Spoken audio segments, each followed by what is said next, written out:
بسم الله الرحمن الرحيم وصلى الله على سيدنا محمد وعلى آله وصحبه وسلم تسليما كثيرا. Alhamdulillah. Welcome. Assalamu alaikum wa rahmatullah. First of all, I want to thank you for joining me today. We're continuing looking at some of these verses in the Quran that are really foundational to the Quranic narrative. We looked at taqwa and the concept of taqwa, which I think is one of the most foundational and important concepts in our tradition. It's a beautiful word, it's a comprehensive word, but with that word also comes another really important concept, and sometimes they're paired together in the Quran, and that is sabr. Sabr and shukr, gratitude, which I hope to talk about later. These are the two qualities that human beings are, it's absolutely necessary that they embody these qualities in their life. Life is essentially tragedy and comedy. These are the two great motifs in literature because this defines the very nature of life on earth. There's tragic elements, and comedic here doesn't mean funny, but rather happy situations. A comedy in classical theater is something that has a happy ending. So there's either tragedy or there's joy and bliss and happiness. When you're enjoying bliss and happiness, it's very important to be grateful. In fact, the word in Old English and coming out of the Latin actually is rooted in the idea of joy. That actually joyfulness is expressing a type of gratitude. Patience, however, is what we need more than anything, because life is tribulation, and life, if we look at our lives over time, we will see that there's an immense amount of tribulation in one average human life. And while it's very important, the highest station is gratitude. The station immediately under that, that's absolutely necessary for us to be aware of and to maintain in our lives, is patience. And so Allah subhanahu wa ta'ala actually uses the word in the Quran in its various forms over 70 times. This is how central the idea of patience is. Isbiru wa sabiru. The Quran says, be patient and enjoin to patience. One of the great bounties of patience is that there are certain karamat or blessings that come from patience, and I hope to look at that. But today I want to look at the states that we find ourselves in. One of the great scholars of Egypt, Ibn Ata'illah al-Iskandari, who was more known for his tasawwuf, but he was also a masterful Maliki scholar. He has an opinion sometimes in some of the Maliki books. Ibn Ata'illah al-Iskandari went through a spiritual crisis at a certain time, and he went to his teacher, Abu Abbas al-Mursi, who was an extraordinary arif billah, somebody who really knew God in a very profound way. And he let him know that he was having these difficulties. And he said that his Shaykh told him that you will always find yourself in one of four circumstances. And if you understand these four circumstances and the proper response, because life is essentially, in fact, the very definition of life biologically is that it responds to stimuli. So if something does not respond to stimuli, it's not considered living. So life is responses. This is how we determine somebody's alive. So he said there are four conditions that you're going to find yourself in, and there are four responses to those conditions. The first condition is blessing. To be alive is a great blessing. To have consciousness, to be healthy is a great blessing. If you begin to enumerate your blessings, you won't come to the end of it. وَإِن تَعُدُّوا نِعْمَةَ اللَّهِ لَا تُحْصُوهَا. If you attempt to enumerate the blessings of Allah, you won't come to the end of them.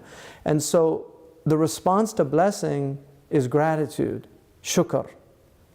And that's why it's so central. And Allah tells us, warns us really in the Quran, وَقَلِيلٌ مِّنْ عِبَادِيَ الشَّكُورِ. Very few of my servants are continuously grateful. Because this is the highest station. The people closest to God are grateful even in their tribulations. In fact, Ibn Abbas radiallahu anhu said that in every tribulation there are three blessings that you should be grateful for. One, it could have been worse. You lost one child, you could have lost all your children. You lost one arm, you could have lost both arms. You went blind, you could have gone deaf. So there's always that blessing that it could have been worse. The second is that it's in your dunya, your worldly matters, and not in your religious matters, your deen. If you lose $1 million and all you had was 800,000, so now you're $200,000 in debt, you still have your health. And there's people who have $1 million that are sick that would give you that $1 million if they could purchase your health. And so there's always something to be grateful of, and to recognize that worldly things are not, we can lose worldly things, but if we haven't lost our deen, it's a blessing. And finally, that it's in this world and not in the next. And that in and of itself is an immense blessing, because the real calamities are the calamities that will determine people's afterlife. So patience, gratitude is very important. But the second state is that you're in tribulation. And the response to tribulation is patience. So gratitude with blessings, patience in tribulation. The third state, he said, is that you're in obedience to Allah subhanahu wa ta'ala. And the response to that is to witness the tawfiq of Allah. In other words, the success that Allah has granted you in being obedient to Allah subhanahu wa ta'ala.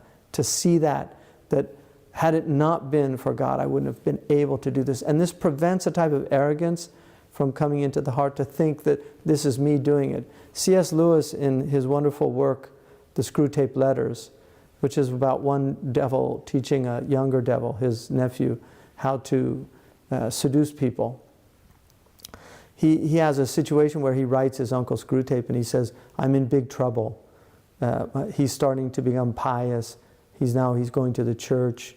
And the older devil writes him and says, that's nothing to worry about. Just tell him how much better he is than other people. Just tell him what a pious person he is. In other words, pride. Once you instill pride in the heart of a believer, he's finished. Because arrogance is the one thing that Allah subhanahu wa ta'ala, He will abase it always. So that's something to keep in mind, that if you're blessed with being able to read a lot of Quran in Ramadan, to pray, to do all these things, see that as a blessing from Allah. And so that also demands gratitude, but witnessing the minnah, the gift of Allah in that. لا تمنوا علي إسلامكم بل الله يمن عليكم. Don't remind me that it's a blessing you've become Muslim. No, God reminds you that it's a blessing that He gave you Islam. That's in Surah Al-Fath. So that's, Al-Hujarat. So that's very important for us to keep that in mind. And finally, disobedience. And the response to disobedience is tawbah, is turning back to Allah subhanahu wa ta'ala. So these are the four states that Abu Abbas mentioned to his students.